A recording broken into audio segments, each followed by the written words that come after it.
Pemirsa, Badan Penanggulangan Bencana Daerah Sumatera Selatan melakukan apel kesiapsiagaan dan simulasi karhutla yang dihadiri langsung Menteri Perekonomian Erlangga Hartarto. Di Provinsi Sumatera Selatan, BPBD menyiagakan 4 kabupaten khusus langganan kebakaran hutan dan lahan saat musim kemarau tiba. Upaya pemadaman api akibat kebakaran hutan dan lahan yang terjadi di halaman Istana Gubernur Provinsi Sumatera Selatan Geria Agung Palembang merupakan simulasi yang dipertunjukkan dalam rangkaian apel kesiapsiagaan pencegahan dan penanggulangan kebakaran hutan dan lahan di Provinsi Sumatera Selatan. Dalam peragaan tersebut nampak sejumlah kolaborasi petugas pemadam kebakaran, baik dari daratan maupun menggunakan kendaraan helikopter untuk melakukan pemetaan wilayah lahan gambut yang terbakar.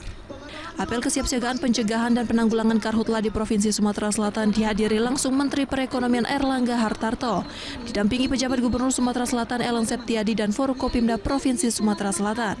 Kepala Pelaksana BPBD Sumatera Selatan Muhammad Iqbal Ali Syahbana menyebutkan memasuki musim kemarau saat ini dari total 17 kabupaten kota, ada sekitar 12 kabupaten kota yang berpotensi terjadinya kebakaran hutan dan lahan. Namun dari 12 kabupaten kota tersebut, Badan Penanggulangan Bencana Daerah bersiaga khusus di 4 kabupaten kota berpotensi terjadinya karhutla yang dapat mengakibatkan terganggunya perekonomian.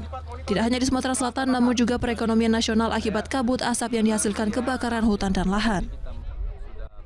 Melaksanakan apel dan simulasi penanggulangan karhutla untuk wilayah Sumsel dan alhamdulillah sudah berjalan dengan baik, yang mana kegiatan ini melibatkan 1.200 orang peserta apel dan juga melibatkan peralatan, khususnya peralatan dalam hal penanggulangan bencana karhutla dan juga kendaraan.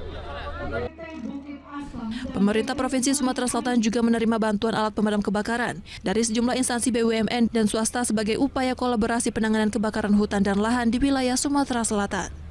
Bahkan pemerintah Provinsi Sumatera Selatan juga menerima bantuan kucuran dana dukungan dan logistik penanganan karhutla senilai 6,2 miliar rupiah.